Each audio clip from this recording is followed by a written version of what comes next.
Nobody's out there. Yeah, well, just warm up. I do that occasionally. You're on.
Next one is 69.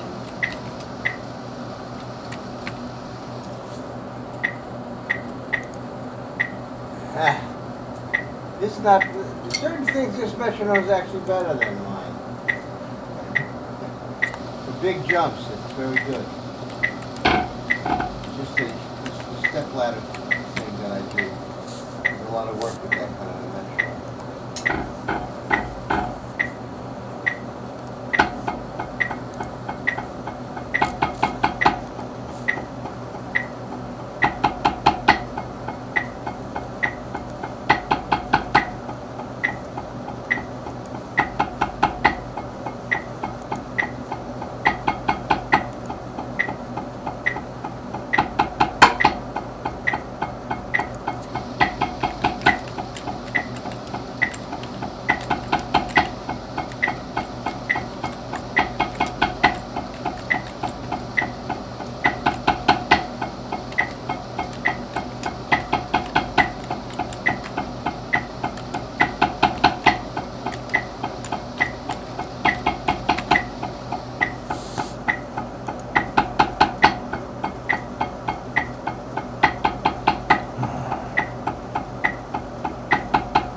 Ed's in the room.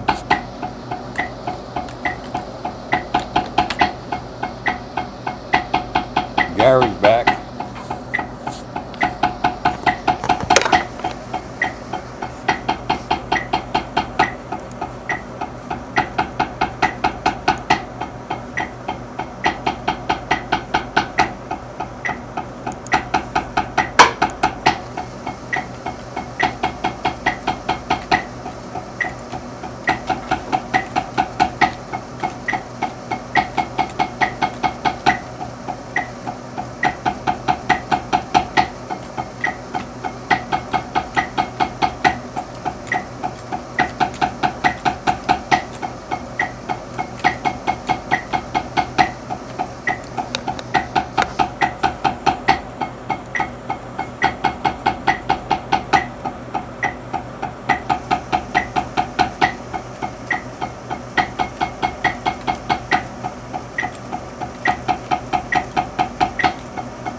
got Gary and Ed in there. You want to wait for one more? Or you want to do it now? Okay. You want to go? Yeah. Well, Gary and Ed were here before. No, Ed wasn't. Ed wasn't. No. Okay, so we got one person was here before, one person wasn't. All right. You guys can hear me or no?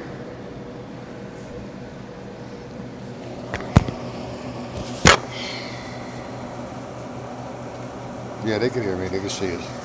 Okay. So, all right. So let me go over quickly. I'll go through a summary of what we did in the first half hour. Instead of doing everything again, because Gary already saw most of it, and we did. You could, I guess you could see this on YouTube if you upload it. You can watch the first segment. Oh, Steven's in here. He's a new one. Wasn't here this afternoon. All right, so we have two people that weren't here. Right. And one person who went. You want to wait a little longer and see maybe we'll get more? Okay, it's up to you. Okay, it's about, I'm going to talk about paradiddles. Is my voice loud enough? Yeah. Let me just get. I mean, I see a lot of videos on paradiddles. And it's great. They give you the definition. They show you what they would do with it when they first get it. But I like to go deeper into things than just a simple definition and an exercise. So it's sort of like, I approach it sort of like athletes approach what they do, administrators do what they do. So where they're really looking at what they're doing. There's a new guy also. Okay, Michael from Canada. Sorry. They're analyzing their golf swing or whatever, just to try to get it as possible. They break down what they do into the parts scientifically to try to work on the pieces. And so that's what I like to do. I like to do that. I like to do that with rudiments. You got to look at material as well. At pieces. How there is a rudiment.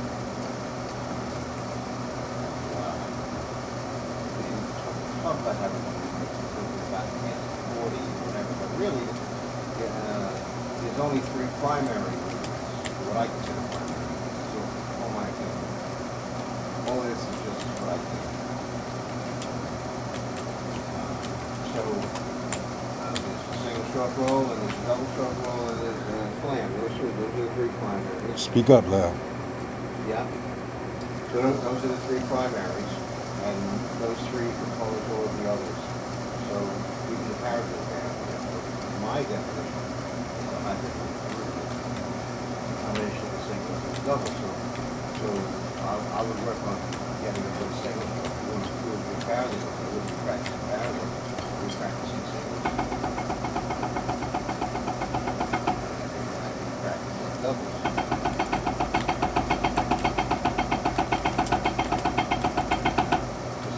Rudiments involved. You're not only working with paradiddles, there's a lot of them. I like to work on primary things because they cover a lot of ground. Singles are in a lot of rudiments. Doubles are in a lot of rudiments. We're working on a lot of rudiments. So in specific though, the paradiddle is working on these 2 things. So if you work on them separately, the better you get those 2 things, I think the better your paradiddle will be. Now, the idea is how to mix these things very closely. We have to go from one to the other. Smoothly, that may change energy. Well, that's another thing too. I'm not talking about any accents now. That's also another separate thing to work on. I want to learn, first I want to learn sticky. Excuse me, Hal, they can't hear you. Learn the rudiment itself. They can't hear you. They can't. You got to speak up. I want to learn the rudiment itself before I start articulating. So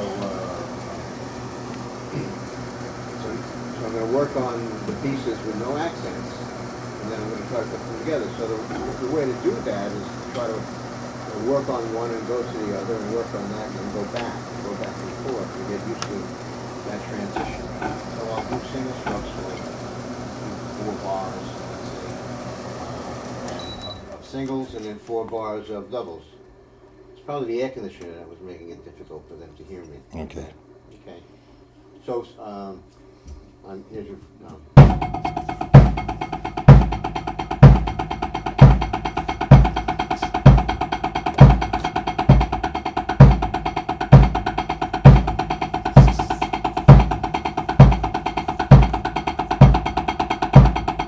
The idea is to try to get them to sound the same, and then when you get comfortable and they start sounding pretty together, and you got to do a slow enough tempo so that it's easy enough for you to play evenly. You know, you can't do this stuff fast. You have to work on this stuff slow, and then speed it up gradually as you go along. Then I would cut that time in half. So I would do.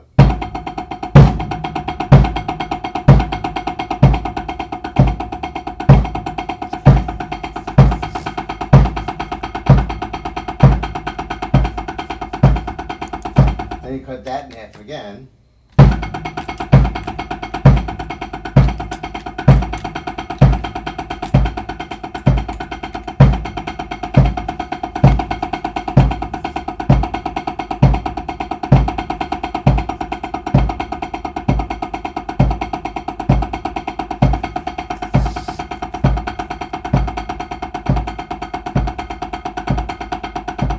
And I finally have to parallel when I get down half. I can't go any lower than that because I got to play 2 strokes for the double. So I need to 4 is the minimum. I can cut that pattern down too. You know. So and that's what I would do. I'd work on the long 4s, and then I cut it down to 2, and then I cut it down to 1, then I cut it down to half a bar, then I cut it down to a quarter note. You know, and stay at each one for a period of time until I'm really comfortable getting in and out of the 2 things and getting closer and closer together. So shuffling the 2 rudiments together, and then you get your nice even paradiddle that way, and then you can speed it up. But I wouldn't get to those ranges until I really had command and control slower. I mean, you shouldn't work past the top level of your comfort range technically. It'll widen up over time just by you going through the accelerated arc of tempos. Pushing it faster than you can actually do it comfortably is not constructive. I don't find it constructive anyway. So that's that part, and then now we can think about adding an accent, and I can talk a lot about accents, but basically what we're doing, I mean, I can do a paradiddle up here too.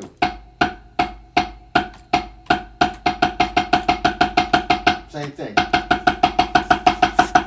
And that's the way I warm up. I warm up here, and I get that sound, and then after I do that, I go to my half strokes. And all an accent is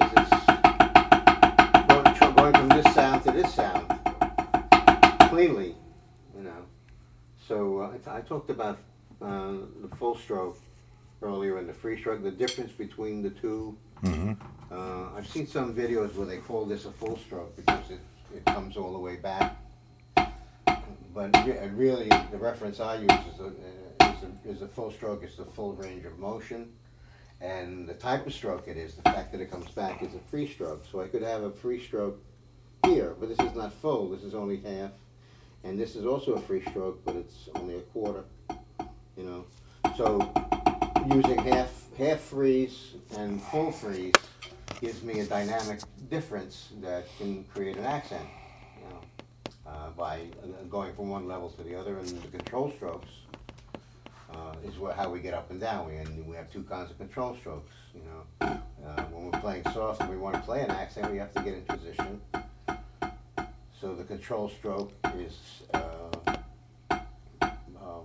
better than free. You got to actually assist it back up to where it wants to be. And now I'm ready to do the full strokes. And then when I want to stop playing loud again, then I have to use a controlled downstroke, and then keep it from coming back up fully, so that I'm down here and ready to play soft strokes again. And that's all it is. And we can apply that to paradiddles. So obviously you have to start with the right hand in full and the left hand in half, because that's the way the dynamic's going to go, and there's your accent. It's not really I'm not throwing an accent. I'm just throwing a stroke here and stopping it. Then I'm going to play a soft stroke, but I got to get ready. So I don't want to play free stroke. I want to do an upstroke. So I get ready for the accent on the left side when I get done, and then I have a double tap on the right to finish. And the next right stroke's going to be soft, so I can stay down there. Now I'm on the left return side of the paradiddle. So now I'm just going to turn my hand down and make the accent sound. I'm going to stop it down here, and then I'm going to make my soft sound and come up, and then do my 2 taps. So it's going to be a down stroke, an up stroke, a tap stroke, and a tap stroke. A down, up, and a tap, and down.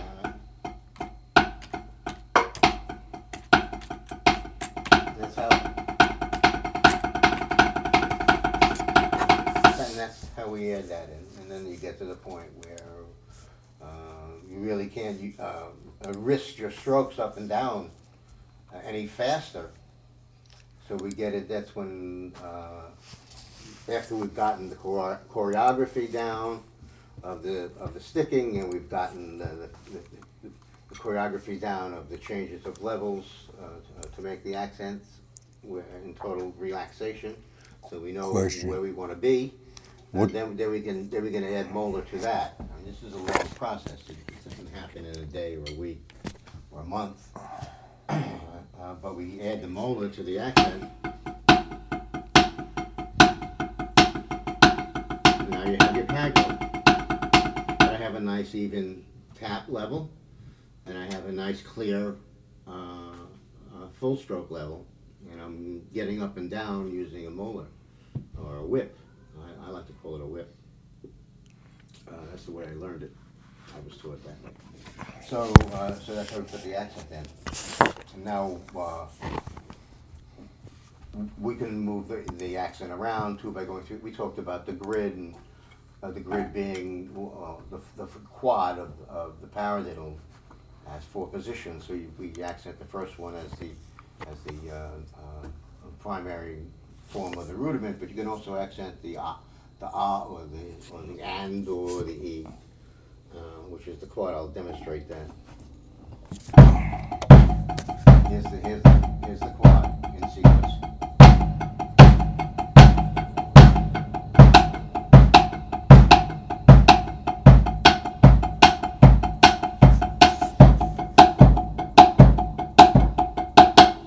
And that's the quad accent sequence, and I would apply that. Once you're comfortable with just a straight paradiddle with no accents, and you're comfortable doing the regular paradiddle with an accent, if you want to get into the quad accents, there's a lot of great work to be done there, and it's great for your ghost notes, for being able to get up and down in taps when you're doing more than one stroke. Somebody wants to know, what do you mean by control stroke? Okay. So, there's 2 types of strokes. There's many levels of stroke. There's full, half level, and quarter level. But really, that's a digital explanation of 3 positions in an analog curve of positions. But there's only 2 kinds of strokes, and that's a free stroke. The free stroke returns. It makes a complete trip down and a complete trip up. So you wind up where you were. But dynamically, you may want to change your level, because we work with our dynamics from our level. The higher level gives you a louder sound, the lower level gives you a softer sound. But we don't want to do this. There's a whole arc of crescendo we can go through. We want to jump from a very specific level of soft to a very specific level of louder. So in order to do that, we need to need to have a stroke that gets us from one place to the other. So when we're down low playing soft, and we want to get up for an accent,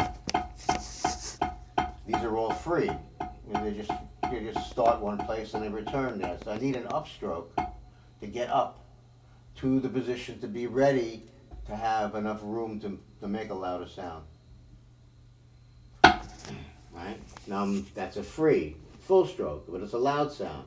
Now it's an accent, but if I just play free strokes, it'll remain at that dynamic level until I change my level again. So if I don't want to play just a bunch of accents, I want to play one, then after that accent, I mean, I have to stay down there because the next stroke is going to be soft if I do that. If not, the next stroke's going to be loud again. Alright, so I have a control, there's two versions of the control stroke. There's a control up to get from a low position to a high position, or a soft position to a louder position. And there's control down to get from a louder position to a softer position. And that's how we learn to get a nice even sound, because if you get the same accent sound every time you do it, and you get the same tap sound every time you do it, it's really clean. You really get a clean accent. You know.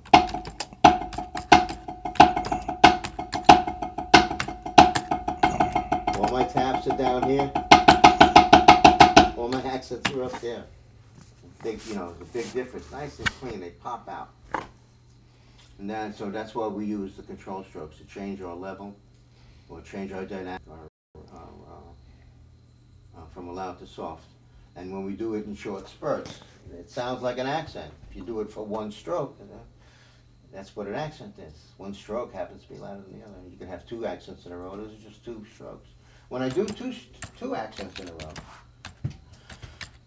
there's a paradiddle exercise in the Wilcox, the Charlie Wilcox book, where he presents the paradiddle rudiment.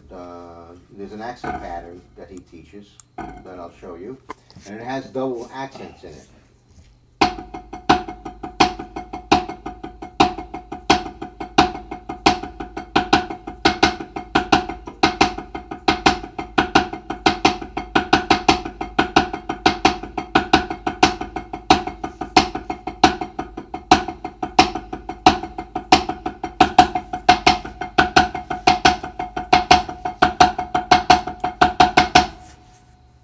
All that is the first, you know, of course.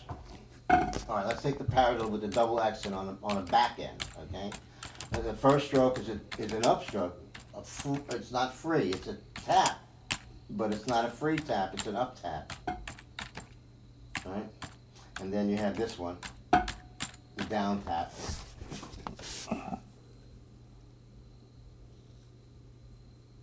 It stays down, okay? And then you have a full stroke, and that's a free stroke. It's not a downstroke, because you're going to have another one right behind it. And that's also a full stroke, but that's not a free stroke. It's a full downstroke, because you got to play soft on the right hand next time, and then you reverse it.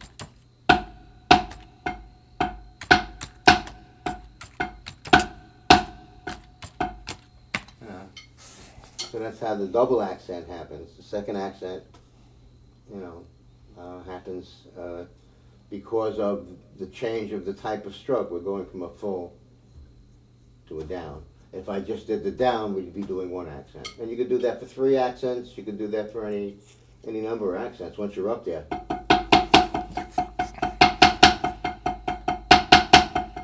Yeah, once I'm up there, that's two free strokes and a down. They sound the same. The only purpose is a change of venue for preparing for the next sound that you want to make. So you have to do this stuff slow until you get the choreography down. When you speed it up and you're not thinking about it, it just happens naturally. You know, you get the muscle memory of doing it so much that it becomes a habit. The question about the choreography. When you refer to it as choreography, what exactly are you talking about?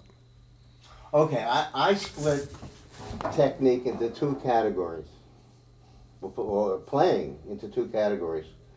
There's the physical requirements, and then there's the dance, what it is you're doing. The sticking, for one thing, or the position on the drum set. You know, how you place the sticking on the drum set, what sticking you're using, the accents you're making. Those are all choreographic elements, a part of our dance. Now, they're based on very simple things. You know, we only have two kinds of strokes, a free stroke and a control stroke. We work with two levels, although relatively we can create two levels of many dynamics in relation to one another. You know, so there's only a couple of elements that are basic, that are physical, that we need to work. We need the ability to play a stroke at this level, relaxed, using as much of the energy that's generated by the stroke itself and not ourselves, so we can have endurance and we can play for long periods of time. And we need to be able to play close. You need to be able to play down here, and it takes a lot more control to play down there because you don't have all this distance to feel the stroke. You know, there's a lot less response happening to what you're doing, so you need to be much more sensitive to what's going on. It takes a much lighter touch to play down here. The closer you get down here, you know. But those are physical things. So it's like working on the single stroke for your paradiddle. The paradiddle is fine, but really, you need to work on your single stroke and your double stroke before you can consider, you know, before you get serious about a paradiddle. You know, things you build things on one another. The building blocks, the physical things that you need to do, the problems, the accentual problems. I mean, things like the, for instance, things like this. The choreography is on a triplet accent. Is where do you put the accent? The first accent, the second accent, the third accent. That's a matter of choreography. Doing the accent is the same in any position. So working on my accent is helping my triplet accent too, because my accent becomes better. Because I spend time in doing this as well. Doing it 2 to 2. If I do the 3, I'm learning a new skill, but it's based on the old skill of throwing the accent. Then I can do it 4. It's another skill, another piece of choreography. You know, but I'm using the same skill to hit the accent with. I either have a tap before the accent, or I have a tap after the accent. Those are the two things going to happen if you give me 2 strokes. Like you know, let's say we're paying. Choreography is I'm playing right, left, Mama Daddy, double stroke roll, number 3 in stick control.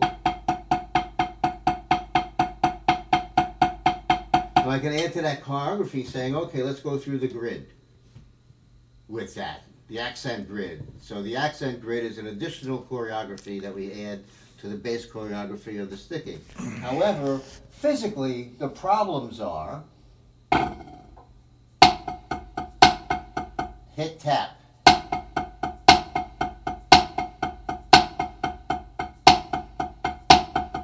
Tap, hit.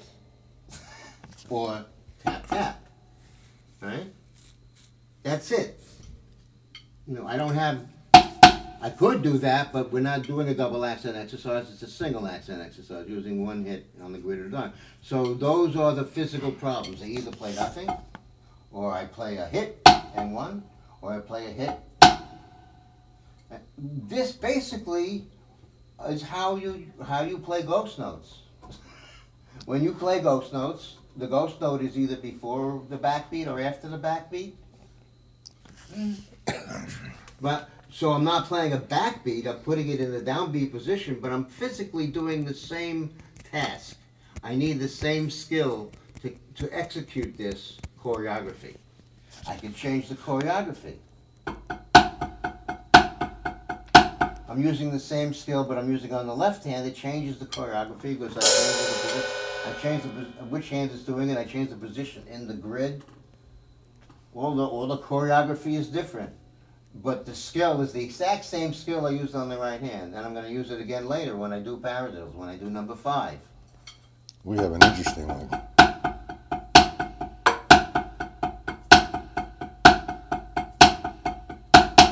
Same skill. There's only 3 skills involved here that I need to work on, and in order to make it interesting to me,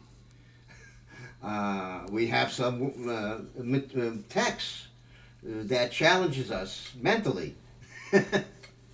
You know, in order to control what's going on, it keeps changing the choreography on us, so that we become immune to choreography. It doesn't matter how you have to do it. You could, if you hear it, and you'll work the choreography out subconsciously, because you have so many ways. You don't have any hang-ups about how to do it. You know, I've worked on the skill, and it's just now I have to go through enough choreography so that I'm comfortable no matter where it's placed in the bar, or how it's placed in the sticking. That's the beauty of stick control. It gives you a reference, a sticking reference that you can use and apply to a lot of situations. You spread it all across the drum set and use the same organization, the same choreography, but just change the positioning and you change the choreography. The question we have is pretty loaded here. Mm. Yeah. Did that make any sense to anybody? Did I answer the question? Yeah, of course you did. Everybody's agreeing. All right. It's from Yes. That's how he entered the text chat, and he's from Canada. Mm-hmm. And his question is, what do you think of the Freddie Gruber floating, dancing on the drums? And he gives his description as style. Tony Williams describes using the bounce as willy-nilly. And that's the first I heard that one. So he used a lot of wrist, but he claimed finger control didn't exist. Now, I'm trying to figure this one out myself. No, it makes sense to me. Okay. Floating, dancing? I mean, yeah. You know, there's a lot of ways to do this. This is one way of doing it. You know, and everybody, even the people that do this way, they're not doing this way. They're doing some interpretation of this. My way of doing it is an interpretation of what somebody showed me. I learned it from somebody, and then I applied my own personality to it, and now I'm using my own discretion and my own logic and my own research to further it, you know, past what I learned, to try to keep learning and get better at it and understand more of it and deeper. But it's one school of thought.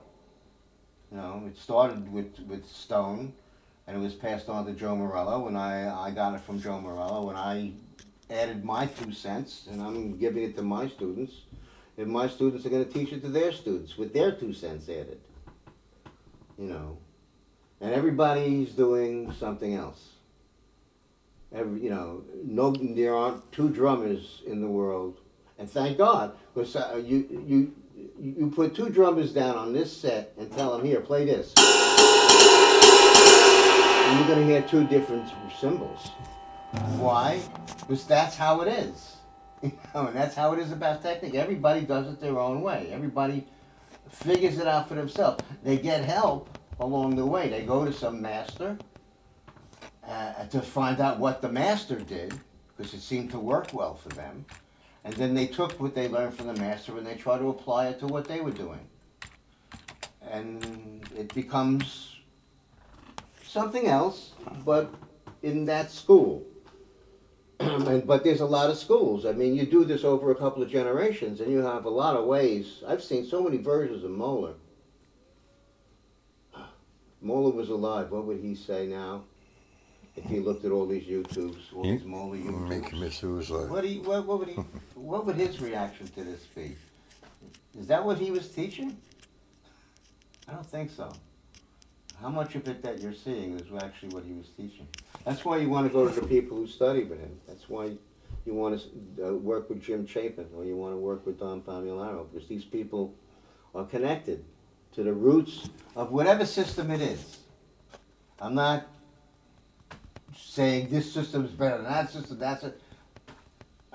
I'm saying there are masters of several ways of doing this, and there are students of masters, and there are students of the masters.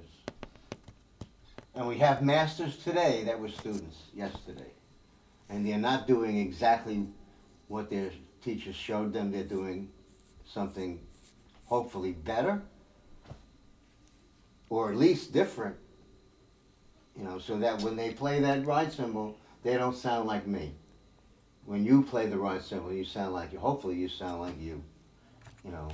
So even if you want to do what I'm doing and the way I do it may help you, but you're going to wind up in a different place because you're on your own path.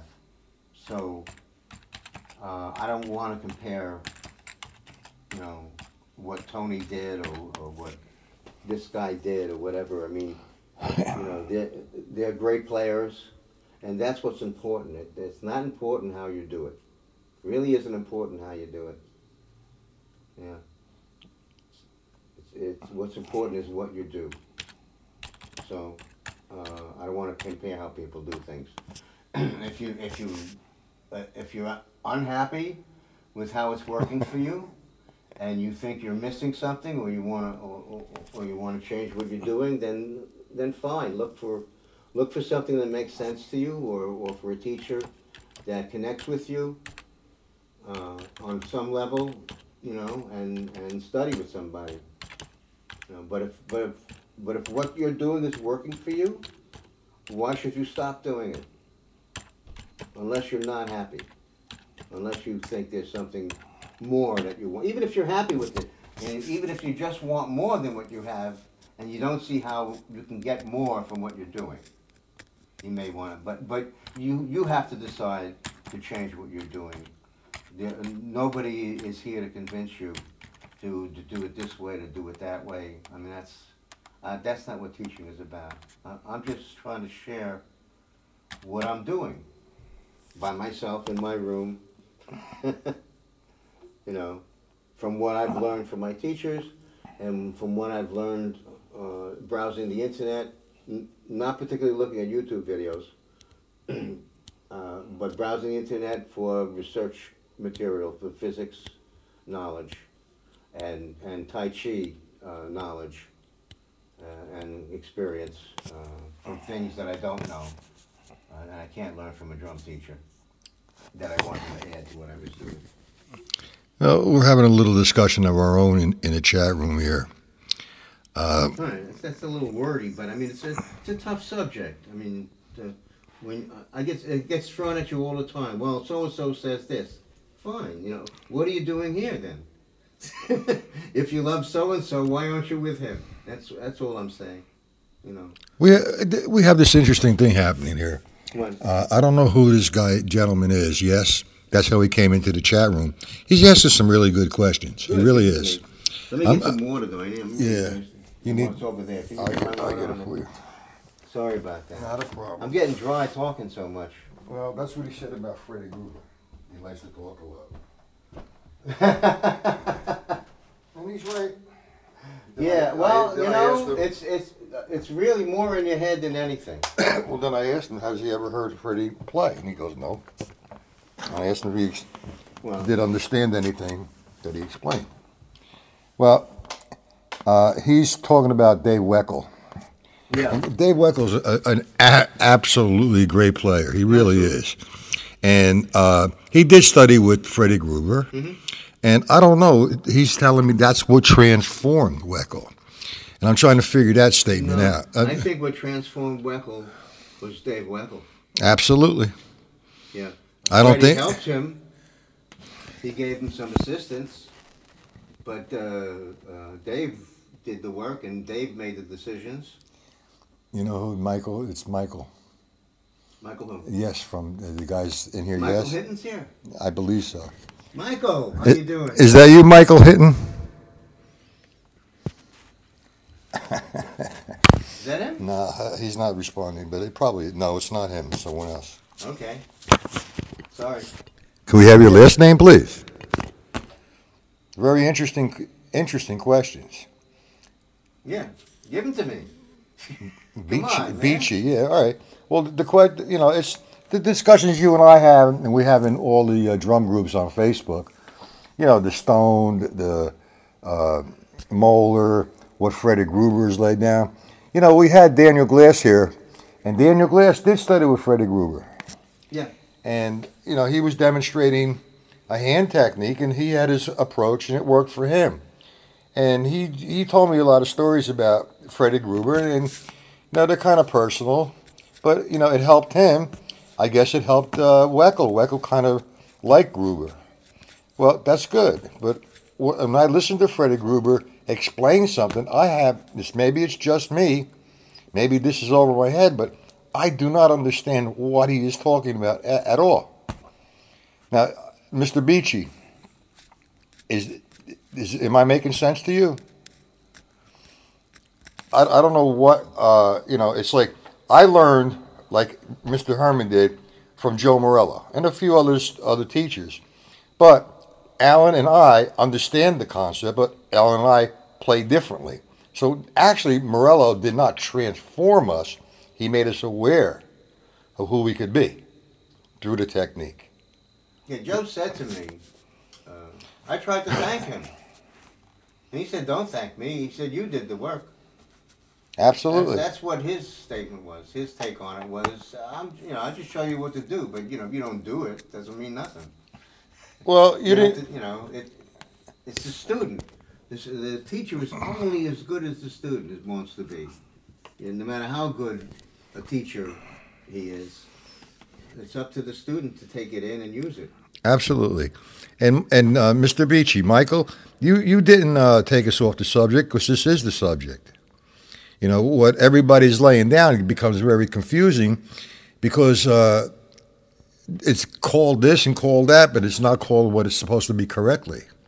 And that's where everything gets confused. It's like semantics. Yeah, Alan mentioned the molar system. I really don't know what molar system is. I don't. I take Alan's approach as a scientist, what occurs with the drumstick. Now, if you want to call it molar, you want to call it stone, or you want to call it the law of physics. It wasn't stone, actually. Joe said that Joe Sept that showed him the whip. It wasn't even stone that showed him the whip. I think the whip was like common knowledge. Yeah, well, it's just... Yeah. I had that happen to me last night. I was giving a lesson, and I was teaching a young person, and she was doing single strokes. It was a little young lady, and she was doing single strokes in 16th note formation, and I asked her to play the action on 1, 2, 3, 4 without explaining what Mr. Herman or myself teach. And let me tell you something, she naturally lifted the stick without being told to come down to hit a little bit harder. That's the laws of physics. So what is that? Is that the molar system? Is that the stone system? Whatever it could be. Alan did a lesson on circular momentum, Tai Chi drumming, and he covered most of that. And Alan will be back, okay, to do a couple more lessons, as many as he wants. And yes, it's like this. I don't mean to take over, Al. I just need. This doesn't upset me. See you, though. That's okay. Well, yeah, you're better looking. Keep them entertained. All right, Jim Chapin had his molar video. You have to understand the history of this. You want to give him the history about Jim Chapin studying with Sanford Moeller, and where Sanford. Everybody knows that. Well, he's telling me there's a vid on Moeller out there that's pretty interesting. There's a lot of vids that are interesting. There's some vids that, but I'm not gonna bash anything. The Jim Chapin video. Jim Chapin was a great player, great instructor. Had the most passion that I've ever seen anybody have. And he had the best information of everybody. He studied with Moeller. Yeah, well, he did study with Moeller, and you have to understand, Sanford Moeller, like what Mr. Herman said. What he has learned from Joe Morello and some of his other teachers, he's projecting to his students. And the same thing as I'm doing. Now, you have to understand where Jim Chapin came from, Sanford Moeller.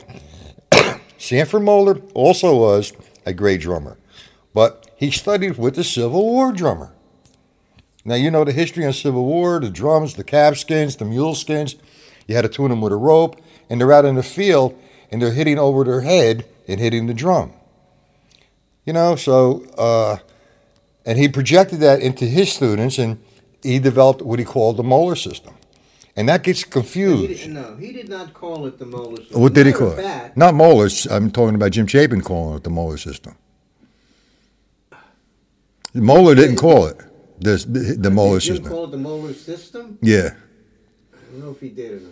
Well, I know that Sanford Moeller, when they put out his first book, was very disappointed. It's not what he wanted, not what he wanted to say. People to look at it like it was his system. It was just, information he was passing on to his students. Well, you know, there's he was concerned. As far as I know, I never studied with him, and I'm too young to be around even to talk to people. Well, I wouldn't say young. To be around. I'm only kidding. I'm only kidding. That worked with him. All right. I mean, I wish Jim was alive. So absolutely. And if he was alive, he would be sitting here, without a doubt. Yeah, if you're lucky. No, he would. You should be so lucky to have Jim Chapin. And also Joe Morello. You know that. If Joe was still alive, he only lives, maybe he would live from 20 miles from here. Yeah.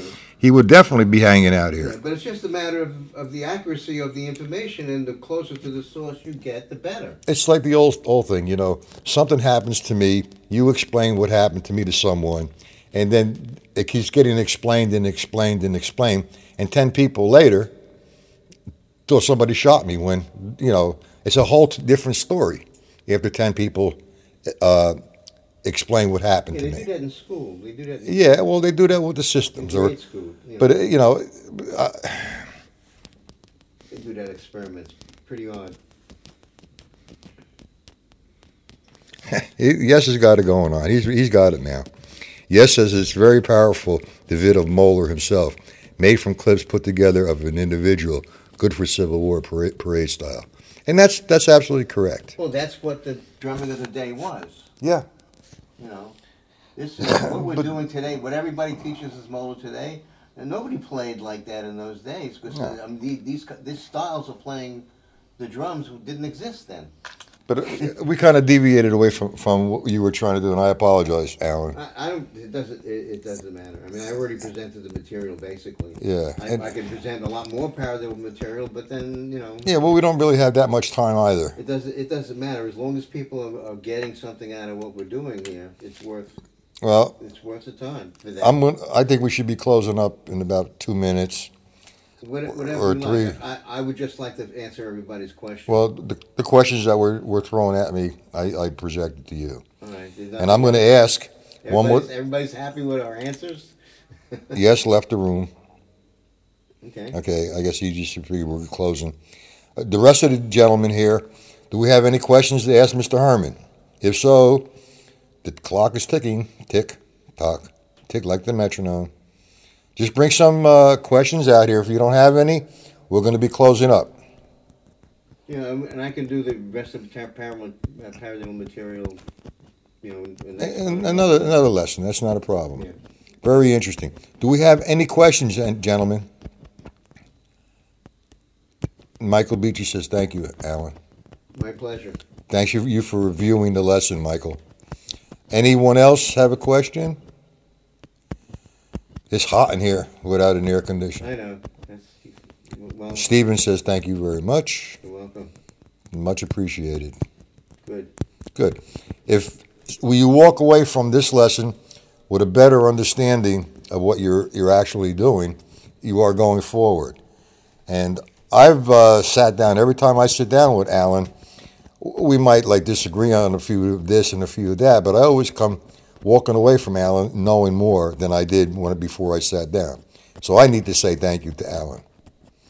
You're perfectly welcome, and I have to thank you for the opportunity to present myself and the material that I'm well, you're helping everybody, and I think that's a really nice thing. I mean, there's no ego. There's all you want to do is what you do. You want to project. Well, I think it works for me, so I think it could possibly work for other people too. The most dangerous drummer alive? Well, yeah, right. What does that mean? What does that mean?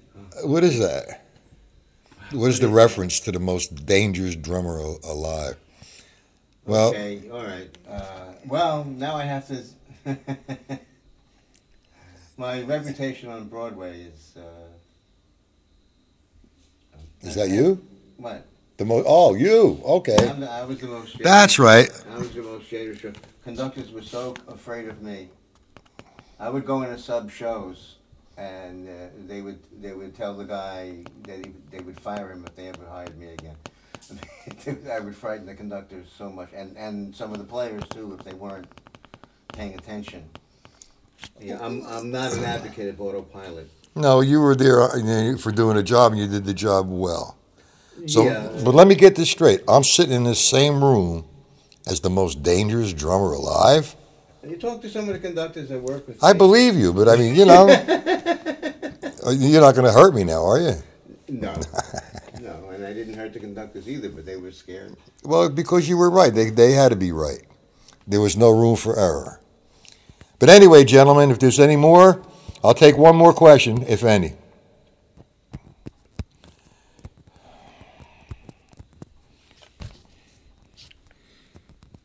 Yeah, I know Mike is from his Facebook. I remember now, the most dangerous drummer alive. Yeah, that's on my artist page. You know Michael from Canada? Michael Beachy? Beechey? Beachy? Maybe. He might be your friend. I don't know. Okay, going once, All right, guys, thanks. twice. Here we go. Stay tuned for another lesson by Alan Herman. Everybody's saying thank you, Alan. Parallel part 2. Paradiddle part 2. There you go. Gentlemen, have a good night. Go home and practice. I know that Gary's back practicing the grid, and he's writing it out. Yeah. Okay, gentlemen. We shall see you later. Have a good night.